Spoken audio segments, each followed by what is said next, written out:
Les amis, j'espère que vous allez bien. Je vous retrouve aujourd'hui dans une nouvelle vidéo. Et comme vous l'aurez deviné, parce que d'habitude je suis plutôt comme ça, je suis debout. Donc c'est une vidéo, je vais pas dire un petit peu spéciale parce que tout le monde dit toujours ça. Mais en tout cas c'est une vidéo un petit peu différente de d'habitude puisque je vous propose aujourd'hui un bookshelf tour.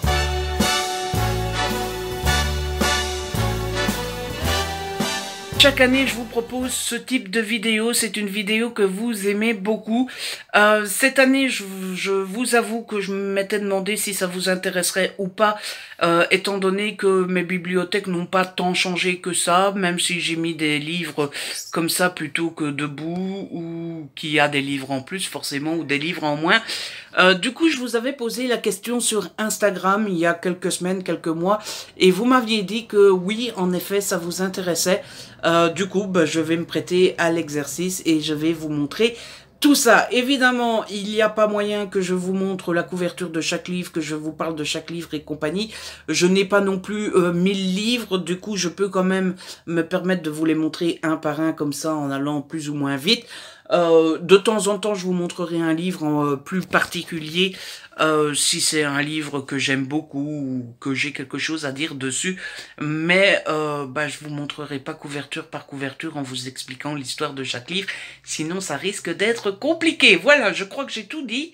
Et du coup, on va commencer. Du coup, je vous montre un petit plan comme ça avant de commencer. Là, vous avez tous les livres qui font ma palle, mais du coup, ça, c'est pas du tout le sujet de la vidéo aujourd'hui. Oui, j'ai une grosse palle. Ne me faites pas de réflexion là-dessus. Je sais que je dois me soigner. Je suis désolée, les amis, mais bon, j'essaye de me soigner. C'est pas toujours facile. Et puis, nous avons les bibliothèques. Il y en a 3.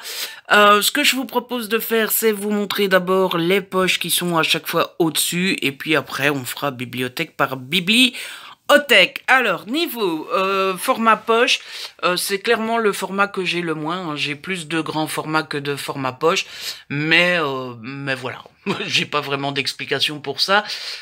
Sur cette étagère, on a d'abord tous les livres de poche venant de la maison d'édition Le Livre de Poche, avec les 2 Stephen King, 22 du 11-63, celui-là je l'ai adoré, et Dôme, tome 2. Je n'ai que le 2 parce qu'en fait j'ai prêté le 1 et le 2, on me les a jamais rendus, et du coup le tome 2 je l'ai trouvé, je ne sais plus si je l'ai trouvé d'occasion pas cher du tout, ou alors dans une boîte à livres. Toujours est-il que j'ai eu le 2 pour rien, et je me reprendrai le 1 quand je le trouverai pour pas cher.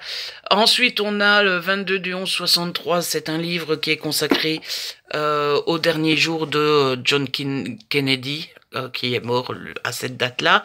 Ensuite, on a un nouveau Stephen King qui devrait être là, du coup, Marche ou crève, que c'est un de mes livres préférés, que je relis régulièrement, et ça fait longtemps que je l'ai plus relu d'ailleurs, donc il faudrait bien que je le relise à nouveau.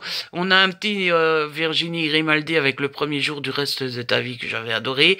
On a les 4 tomes de Twilight que je garde et que je compte relire un jour. Je sais que maintenant c'est bien vu de dire ouais, Twilight c'est pas si bien que ça, alors qu'on l'a tous adoré quand on était ado. Je n'aime pas cracher dans la soupe, donc moi je ne crache pas dans la soupe. J'ai adoré ces romans-là, et donc je les garde, et j'en garde un excellent souvenir. Et à côté, on a la saga Alex Rider. J'avais lu les 5 ou 6 premiers tomes quand j'étais petit. Là, je vais essayer de me les racheter tous parce que j'ai très envie de tous me les refaire, parce que j'en garde un excellent souvenir. On continue dans les formats poche ici avec tout ce qui est romance. Vous avez la saga de L. Kennedy, The Deal, The Mistake, The Score et The Goal. Vous avez le premier tome de The Element de Brittany C. Cherry qui s'appelle The Air Ibris. Vous avez le génial Burning Games de Alexia Gaia, de C.S. Quill, que j'avais adoré et que je vous conseille. Je n'arrivais pas à le remettre, je le remettrai après. Vous avez la saga Dear You d'Emily Blaine que j'aime d'amour. Dear You, hein, pas Emily Blaine. Il est sorti en intégrale il y a pas longtemps et je vous le conseille fortement. On a tous les autres d'Emily Blaine avec Pourquoi choisir, les filles bien ne tombent pas amoureuses des mauvais garçons, Coloc et plus, Coloc et rien d'autre. Ensuite, on a le Lucie Castel, pas si simple, que j'avais extrêmement beaucoup aimé aussi. On a Mon ex, sa copine, mon faux mec et moi de Juliette Bonté, ainsi que Les vrais amis ne s'embrassent pas sous la neige que j'avais surkiffé aussi. Et puis on a Ton arrogance, mon insolence de Nathalie Charlier que j'avais vraiment beaucoup aimé aussi. Ici on a deux petits livres politiques puisqu'on a les élections présidentielles aux États-Unis. Ça c'est un livre que je vous conseille si vous voulez apprendre comment se passent les élections parce que c'est super bien fait, c'est très simple à comprendre, etc. Et puis on a une biographie sur le couple de Hillary et Bill Clinton. Et puis on a une petite intégrale, ça c'est de la fantaisie, c'est La Dernière Terre. C'est un beau gros pavé que je n'ai jamais lu et que j'ai gagné en concours, mais il est magnifique et un jour je compte bien le lire. Et puis la dernière étagère consacrée aux poches, c'est les poches de la maison d'édition Pocket avec les Guillaume Musso que j'ai en poche. Un petit Robert Kreis que je garde mais que je revendrai bien un jour parce que j'ai pas tant aimé que ça. On a l'affaire Pélican de John Grisham que j'aime beaucoup. On a la duologie de Barbara Abel qui est géniale avec Derrière la haine et Appelle la fin. Toujours du Barbara Abel avec L'innocence des bourreaux. On a le premier tome de le second pardon d'Olivier Norek, Territoire, puisque Code 93 je l'ai prêté. On a les Lorraine Wesberger. On a mon ami Karen Ponte avec Un merci de trop et Gros sur le cœur. On a les Gilles Le Gardinier. Suivi de Nathalie Roy, ça c'est un petit feel good chick lit que je vous conseille et qui est très bien. J'avais lu le premier tome il y a quelques années. Il faudrait bien que je m'achète les autres tomes pour continuer. Le fameux livre sur Donald Trump. Et puis on a les J'ai lu avec mon petit Linwood Barclay, deux petits Linwood Barclay cette nuit-là et Fenêtre sur cour. Un petit livre consacré à Jacqueline Kennedy. Les 10-18 avec les MJ Ehrlich. Il court le furet puisque j'ai prêté Amstramgram. On a le zoo de Gene Phillips que j'ai pas tant aimé que ça, que je pourrais revendre. On a deux poche point avec les Marc Rabe, Incision et Sous le choc que je vous conseille. Ce sont des livres, des thrillers italiens que j'avais énormément aimé. J'ai plus aimé non c'est celui-là que je préfère, Incision que Sous le choc, même si j'aime bien les deux. Et puis on a une petite édition spéciale de Le crime de l'Orient Express. Voilà, c'est tout pour les poches, du coup, enfin, il y a encore du poche là, mais je veux dire, c'est tout pour les rangées du dessus. On passe donc à la première des bibliothèques. Alors, dans cette bibliothèque-là, je range la Beatlit, les Harry Potter, les contemporains et biographies, la jeunesse young adulte et alors les beaux livres. Du coup, on commence par la première étagère qui est consacrée aux poches Beatlit. Alors ne pensez pas en voyant cette étagère-là que je suis un spécialiste de la Beatlit. Pour faire très simple, les seuls que j'ai lus, c'est les 5 ici. Voilà, c'est les seuls Beatlit que j'ai lus. C'est la saga Merci Thompson de Patricia Briggs aux éditions Milady. J'ai l'impression que vous êtes un peu flou. Ça va mieux comme ça. Du coup, c'est la seule saga présente sur cette rangée-là que j'ai lu. Pour les autres, en fait, c'est assez simple. Comme j'aime beaucoup Merci Thompson, je me dis que je devrais adorer ce genre-là. Et tous les livres que vous voyez ici, je ne suis pas complètement fou. Oui, je les ai achetés, mais ils sont tous achetés à des prix vraiment très faibles, dans le sens où je prends la Beatlit uniquement quand je les trouve dans une boîte à livres, quand je les trouve d'occasion à 1 euro, ou alors quand ils sont en prix découverte à 2, 3 ou 5 euros là, directement vendus par Milady. Donc dans le détail, on a les 6 premiers tomes de Merci Thompson, on a les 5 premiers tomes de La Communauté du Sud de Charlene Harris, on a le premier tome de Meg Corbin, le premier tome de Melladone, on a les tomes 1, 5 et 6 de Succubus, on a le tome 1 des loups de Riverdale, Et puis derrière, on a les combien 7 premiers tomes de la confrérie de la Dague Noire, et c'est écrit par J.R. Ward. Et puis ici devant, on a le premier tome de Psy Chunk Chilling, on a les tomes 1, 2... non, le tome 1, pardon, de Les épées de glace de Olivier Gay, les tomes 1, 2 et 4 des Vampires de Chicago, et enfin le tome 1 de La Meute du Phénix, pardon, de Suzanne White.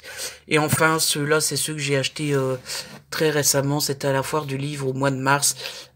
C'est les tomes 1 et le préquel de Amber Farrell. Donc ici, c'est La morsure du serpent, écrit par Mark Henwick. Voilà pour cette étagère-là. Juste en dessous, on a l'étagère Harry Potter.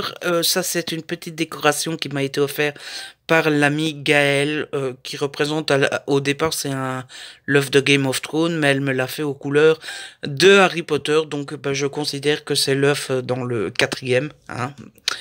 Je ne dirai pas plus pour ceux qui n'ont pas encore lu Harry Potter. Et ça, c'est la petite pop Nifleur qui m'a été offerte par l'ami Jérôme. Je vous mets les liens vers le blog de Jérôme et le Twitter de Gaël en barre d'infos si vous avez envie d'aller rendre une petite visite à mes amis. Donc ici, sur cette étagère-ci, on a les deux scénarios des deux films des Animaux Fantastiques. Ça, c'est le 1 et le 2. Ils sont sublimes. Il n'y a pas... Regardez-moi ça. On a le tome 1 et 2 des Harry Potter en version de luxe à l'occasion des 20 ans. On a comment dire ça en restant poli, hein? Bon, on peut pas rester poli, cette merde de 8e Harry Potter. Oui, je sais, c'est pas un 8e Harry Potter, machin bidule. Enfin bref, c'est une honte. Je me demande pourquoi je le garde d'ailleurs. On a les 7 Harry Potter, parce qu'il n'y a que 7 Harry Potter, en format broché. C'est les tout premiers formats qui sont sortis au fur et à mesure. On a au-dessus les 4 premiers en format poche, de chez Folio, c'est les éditions qui sont sorties directement à leur sortie aussi. On a la bibliothèque de Poudlard avec les 3 premiers en format poche Folio, c'est les premiers qui sont sortis aussi. Et j'ai même le premier tome en version anglaise, que j'aime trop d'amour parce que c'est trop beau. Je suis trop nul en anglais pour pouvoir les lire. De temps en temps, je lis une page ou deux. D'ailleurs, je pense qu'il y a encore un marque-page à l'intérieur. Ouais, voilà. Donc, de temps en temps, quand j'ai le courage, je lis 2-3 pages. Mais je suis vraiment nul pour vraiment comprendre ce que je lis. Remarquez que j'aimerais quand même bien me faire la collection dans cette version-là parce que je les trouve très jolies. Ensuite, j'ai les 3 premiers tomes en version illustrée. J'ai Les Animaux Fantastiques en version illustrée qui est juste d'une beauté exceptionnelle, je trouve. J'ai quelques carnets magiques puisque j'ai celui sur le chemin de traverse et sur Poudlard. J'ai la magie du cinéma, le tome 3. J'ai la magie du cinéma consacré au crime de Grindelwald. Et enfin, j'ai ce beau livre sur Harry Potter à la découverte de l'histoire de la magie, qui était un livre à l'occasion des 20 ans et qui compare tout ce qui se passe dans la saga Harry Potter et qui la compare avec ce qui existe dans la réalité, dans notre réalité à nous, dans notre histoire. Donc ensuite, en dessous de cette étagère-là, on a l'étagère consacrée aux biographies politiques contemporaines. On a d'abord ici un livre qui s'intéresse aux États-Unis de Trump. Ensuite, on a un livre que j'aime beaucoup. Si vous voulez un livre qui parle d'un peu tous les présidents, de ce qu'ils ont fait d'important, etc., mais le tout en version très courte. Je vous conseille fortement ce livre-là, il est très bien fichu. Le seul souci, si vous prenez ça pour un souci, c'est que le livre a déjà quelques années et du coup, il n'y a pas Donald Trump dedans. Mais bon, selon moi, c'est pas un souci. On a les mémoires de Michelle Obama, on a le livre, l'autobiographie de James Comey, Mensonges et vérité, James Comey étant l'ancien directeur du FBI. On a la biographie, l'autobiographie de Bill Clinton, un livre sur Bill Clinton, un livre sur Hillary Clinton, une biographie sur Hillary Clinton et les 3 autobiographies d'Hillary Clinton. On a un livre sur Claude François qui regroupe les 14 284 jours de la vie de Claude François, dont on sait au jour le jour où est-ce qu'il était, ce qu'il faisait, etc. On a un ouvrage sur la saga James Bond. Vous savez que moi je suis ultra fan de James Bond, donc j'adore ce livre-là. Il est plutôt bien fait. Si jamais James Bond vous intéresse aussi, c'est aux éditions hors collection. On a un livre qui regroupe toutes les notes personnelles. En fait, Clo-Clo avait l'habitude d'envoyer des notes à ses employés. Et donc, ça a été regroupé dans un livre qui est très bien fichu aussi. Et que je vous conseille du coup aussi. Ici, on a de nouveau ma petite amie Karen Ponte. Enfin, ma petite amie. C'est pas ma petite amie. On a mon ami Karen Ponte avec des si et des peut-être que je vous conseille énormément. On a 2 petits livres de chez Electrogène, de chez Gulfstream dans la collection Electrogène, donc Nola Forever et Memorex. On a un petit Gilles Le Gardinier que j'avais adoré et que je vous conseille aussi. Et puis on a les Guillaume Musso que j'ai en grand format. Le dernier étant l'instant présent. Je pense que ils sont pas rangés par date de parution. On passe donc à l'étagère juste en dessous, et ici c'est tout ce qui est young adult et jeunesse. On a le Bleu Espoir de Cathy Cassidy que je vous ai présenté il n'y a pas longtemps. Caraval de Stéphanie Gerber. D'ailleurs, il faudrait que je m'achète le tome 2 parce que je ne l'ai toujours pas.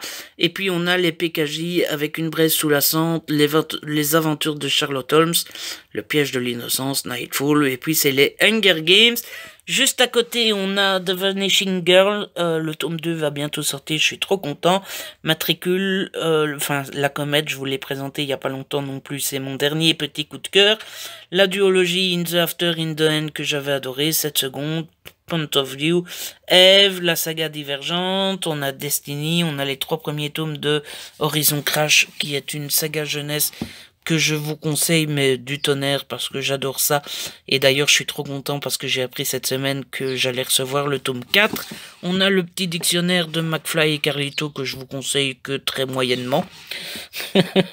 Et puis ici, on en a encore 2 petits, puisqu'on a les Psycho-Agents, le tome 1, La Disparition, et les Pirates de l'île Mirage, 2 jeunesse écrits par Axel Collot, pardon, et que je vous conseille fortement aussi.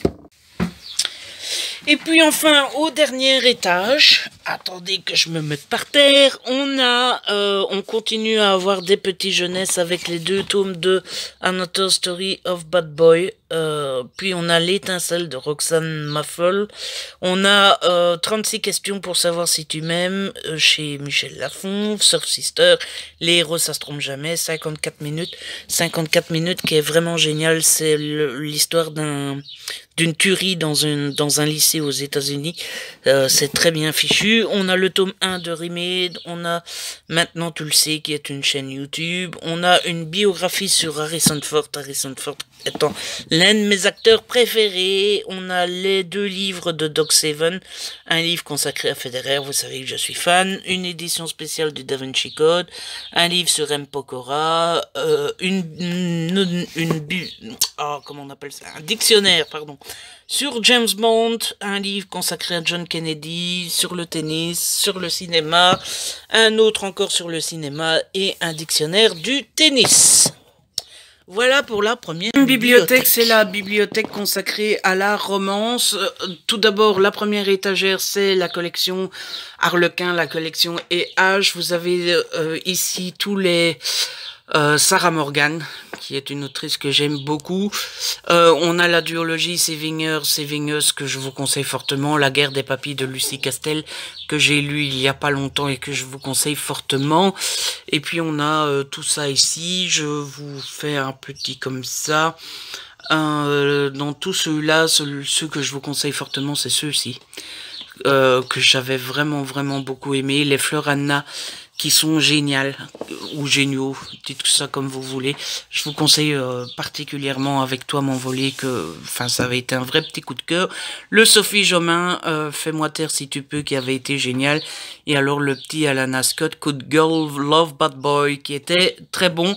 Et puis ici on a le recueil Surtout pas toi, que j'avais beaucoup aimé, même si bah comme dans tous les recueils, il y a des choses que j'ai préférées à d'autres, forcément. Et puis on arrive dans tout ce qui est Hugo New Romance, avec deux étagères et demie. On a d'abord ici tous les Emma Chase avec sa saga Sexy Lover et sa saga Nicolas Henry Ellie. Franchement, Emma Chase, c'est une valeur sûre dans la romance. Parfois, on me demande des petits conseils. Quelle romance lire, etc., etc., que ça soit pour commencer ou pas, ou quoi, qu'est-ce.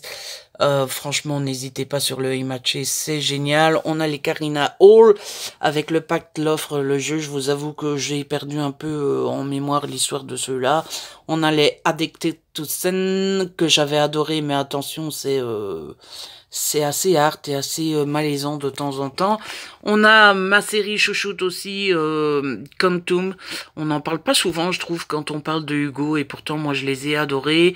On a les Something Wild, Real and Dangerous, que j'avais beaucoup aimé. Et puis, on a Furious Rush, que je vous conseille fois 1000 aussi. On n'a toujours pas de date pour le tome 2, pourtant celui-ci est sorti il y a déjà un bon moment, et ça commence à me faire peur parce qu'ils vont sortir le tome 2, plus personne ne se souviendra du tome 1, donc le tome 2 va faire un flop et ils vont arrêter de les éditer. Ça serait quand même vachement dommage.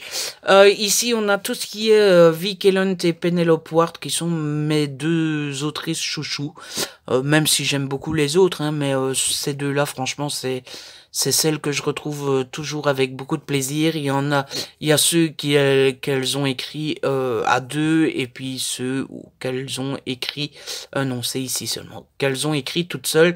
Et puis ici, ah bah oui, franchement, cette saga-là, la Malcolm le Sulfureux, j'avais beaucoup aimé aussi. C'est écrit par Cathy Evans et je vous les conseille fortement aussi. J'ai l'impression qu'ils sont mal mis. Je vais regarder à ça après. Ensuite, on a tous les Colleen Hoover, sauf ceux-ci qui sont écrits avec Taryn Fisher. Mais j'ai tous les Colleen Hoover ici. Enfin, quand je dis j'ai tous les Colleen Hoover, les Colleen Hoover que j'ai sont ici, parce qu'il m'en manque, il me manque surtout les 2 ou 3 derniers là. Franchement, mon préféré de Colleen Hoover, c'est clairement Maybe Someday, que je conseille fortement et que je conseille même à ceux qui n'ont jamais lu de romance. Ça répond très bien à la fameuse question je lis jamais de romance, j'ai pas l'habitude, qu'est-ce que tu conseillerais? Eh bien, je conseille Maybe Someday. Ensuite, on a les Up in the Air de R.K. Laili, que j'ai bien aimé aussi, j'en garde un bon souvenir, mais là pour le coup on est complètement dans de la romance érotique, donc si vous n'aimez pas ça, passez votre chemin. Au-dessus on a le petit Is It Love, tome 1 Gabriel, que je vous ai présenté il n'y a pas longtemps. Et puis juste en dessous on continue avec Hugo New Romance, avec Viens on s'aime de Morgane Moncomble, le Heroes de Battista Tarantini, les Si nos chemins se croisent et si un jour tu es à moi de Mélanie Arlot. J'avais beaucoup aimé le tome 1, beaucoup moins le tome 2 qui est très sexe, et trop de sexe tue le sexe, n'est-ce pas? Et puis on a l'une de mes dernières lectures ici avec Invincible de Stuart Rayton et Jane Sarvey. Beric, que j'avais énormément aimé aussi. Encore une de mes dernières lectures de Shakespeare Sisters, le tome 1 écrit par Karine Alex, si vous voulez une romance toute douce. Enfin, il y a un peu de sexe dedans, oui, mais ça sent bon les vacances, l'été, etc. C'est parfait. Vous avez vous avez les New Way, pardon, ici avec PS I Like You, te retrouver dans chacun de mes mots, Sing et The One. The One, c'est de la dystopie. Quels que soient les New Way, je vous les conseille tous. Et puis, enfin, ensuite, on passe aux éditions addictives. J'en ai 4 petits. Spring Break, Be With Me, Arrogant et Perfect Obsession. Si je devais vous conseiller dans les 4 ceux que je préfère, clairement Spring Break et Perfect Obsession. qui sont deux livres très très chouettes. Et Be With Me, c'est une romance MM, et c'est la toute première que j'ai lue. Voilà. D'ailleurs, je crois que j'en ai plus relu depuis. Et puis, dernière étagère consacrée à la romance. Ah, vous voyez ma petite pantoufle. Attendez que je me remette par terre pour pouvoir vous parler de tout ça. Alors, vous avez ici toute la saga 50 nuances de Grey, parce que oui, je persiste et je signe, j'aime 50 nuances de Grey, et si vous voulez me juger avec à cause de ça, vous savez où est le bouton se désabonner. On a la saga de Sylvia Day, Crossfire, il faudrait que je relise les 3 tomes, parce que j'ai tout oublié, mais il me reste encore au moins 2 tomes à lire. Vous avez la saga Beautiful de Jimmy Maguire avec Disaster, Walking Disaster, le Beautiful Wedding et le premier tome consacré aux frères. Et après, vous avez la saga Movie Star écrit par Alex Cartier. Je vous montre la couverture du premier tome, voilà, que j'avais beaucoup aimé aussi, mais attention, si vous la lisez, c'est très sexe aussi. Et le petit spin-off Hysteria Lane, que j'avais beaucoup aimé aussi. On passe à la dernière bibliothèque consacrée au thriller. Premier étage, je ne vais pas m'arrêter sur chacun, mais en fait c'est ma collection de Harlan Coben, puisque j'ai tous les Harlan Coben, la plus grande partie en format poche, l'autre partie en grand format. Donc vous avez Intimidation, 6 ans déjà, Tu me manques, Double piège, Juste un regard, Par accident, Sans défense, Une chance de trop, Temps mort, À quelques secondes près, etc., etc. Vous êtes souvent nombreux à me dire « Ah ben Ludo, tu adores Harlan Coben, moi j'ai jamais lu, par lequel tu me conseilles de commencer ?» C'est assez simple, je vous conseille ces 3-ci. Sans un adieu, Remède mortel et Ne le dis à personne, ça reste mes 3 préférés. Donc ça reste les 3 que je vous conseille. Je vous montre un petit peu plus en détail si jamais vous avez envie de voir les titres. Voilà. Hop. Voilà. En sachant qu'à partir de ah ben ils sont pas dans l'ordre. Mais sinon, à partir de Rupture de contrat, c'est un personnage récurrent. Si jamais, allez plutôt voir sur internet, comme ça vous êtes sûr, avec le personnage récurrent, de bien commencer avec le premier tome, etc. Il faudrait que je les remette dans l'ordre, parce que je vois qu'ils ne sont pas dans l'ordre. Non. Ça sera mon petit devoir. Ensuite, sur l'étage du bas, on continue avec le thriller, avec les Millennium. J'ai déjà le 5 dans ma bibliothèque, mais je ne l'ai pas encore lu. Donc, il faudrait que je lise le 5. Surtout que je sais que le 6 sort au mois d'août. Ici, on a tous les Dan Brown que j'ai. Je les ai tous en grand format maintenant. Puisque... Emily m'a offert Forteresse Digitale et je ne sais plus qui m'a offert Deception Punt. Peut-être que Deception Punt, je l'ai trouvé tout seul en occasion. Je ne sais plus.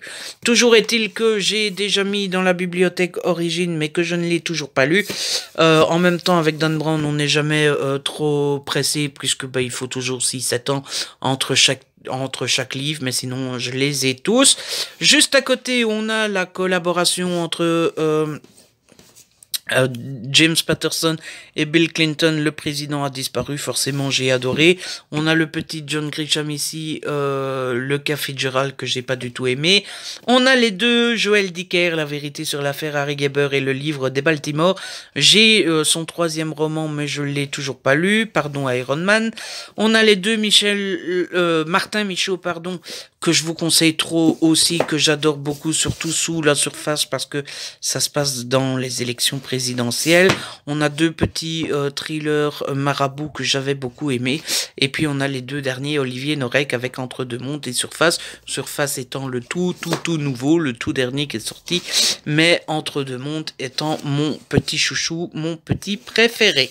Sur l'étage du dessous, on a les 3 derniers Lisa Garner que j'ai lus, avec Lumière Noire, Le Sceau de l'Ange et Famille Parfaite. On a tous les Stephen King avec sa trilogie Monsieur Mercedes et son recueil de nouvelles Le Bazar des Mauvais Rêves. On a un petit Claire Kendall avec Je sais où tu es, que j'avais surkiffé. C'est une femme qui se fait harceler par un inconnu, par un type. C'était vraiment génial. génial. On a Runner, pardon. J'en garde un souvenir presque effacé, mais je me souviens très bien du début, et puis je me souviens surtout que c'est un thriller qui va vite, il se passe plein de choses, etc. Très allaitant. On a Asa Larsson avec La Piste Noire et Les Secrets de l'île de Vivek Casten. Ce sont deux romans que je sais, que je garde pour le moment, mais je sais que le jour où j'aurai besoin de place, je les donnerai ou les vendrai. Ah ben je ne sais plus si je les ai reçus en service presse.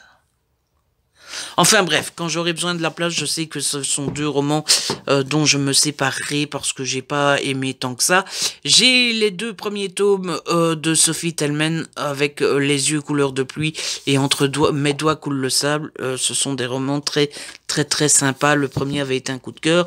On a la saga de Mary Higgins Clark et Ella Ferber que j'aime d'amour et que je vous conseille si vous voulez un thriller.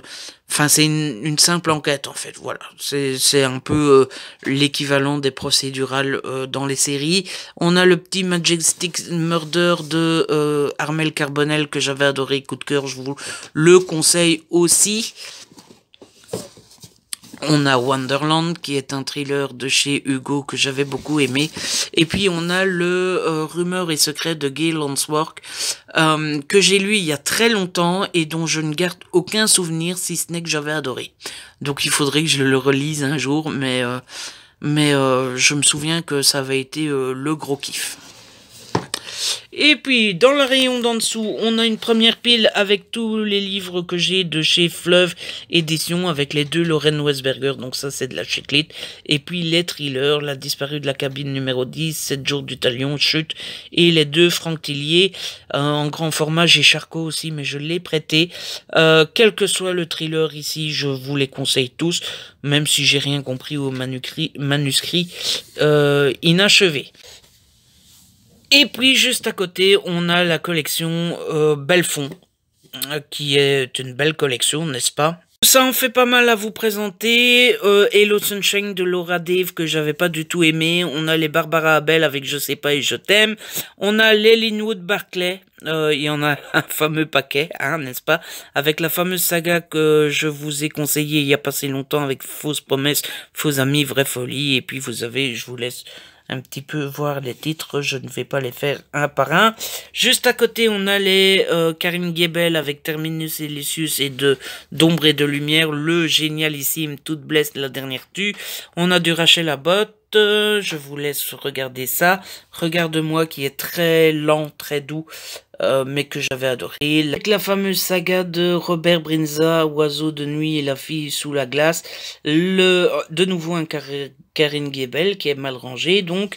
Et enfin, un dernier petit thriller politique avec Le meurtre était écrit de David Guida, qui était vraiment bon et que je vous conseille aussi. Le dernier étage avec ma petite pile de Le Cherche Midi que je vous montre comme ça. Mes deux préférés dans cette pile là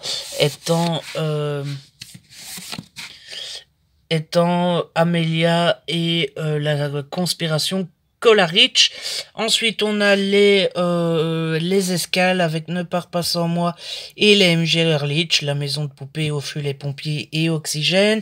On a deux petits John Grisham avec Le clandestin et Le dernier juré. J'en garde très peu de souvenirs de ces deux-là. On a un Young Adult Jeunesse avec Kelly McDade. On a L'épouvantail de Michael Connelly que j'adore. On a les James Patterson avec Tue-moi si tu peux, Lettre de sang et Incontrôlable et Jeu de massacre. Je commence à en avoir quelques-uns quand même. Et enfin, on a les deux Robert Galbraith avec L'appel du coucou et Le ver à soie, étant donné que je suis en train de lire le troisième. Et enfin, on a deux petits thrillers archipel avec Dark Web et Passager 23. Voilà les amis, je vous ai montré tout ce qu'il y avait dans ma bibliothèque. Ma bibliothèque n'a donc plus de secrets pour vous pour le moment. Donc bon, ben vous avez vu, parfois je vous ai montré plus doucement, parfois j'ai été plus rapide, etc. En tout cas, j'ai essayé de tout bien vous montrer pour que vous voyez tout. J'espère que vous avez eu le temps de voir chaque titre qui vous intéressait. En tout cas, c'était le but quand même. Du coup, si jamais vous n'avez pas vu un titre, si vous vous demandez ce que c'est, etc., n'hésitez pas à me poser la question. Je vous répondrai avec grand plaisir. Et du coup, j'espère que cette vidéo vous a plu, n'est-ce pas? Si c'est le cas, n'hésitez pas à la liker, à la partager, n'hésitez pas à me laisser un petit commentaire, vous savez que j'adore vous lire. Si vous n'êtes pas encore abonné, abonnez-vous, c'est gratuit et ça fait plaisir. Et du coup, on se retrouve très vite pour une nouvelle vidéo. D'ici là, prenez soin de vous et de ceux que vous aimez. Ciao!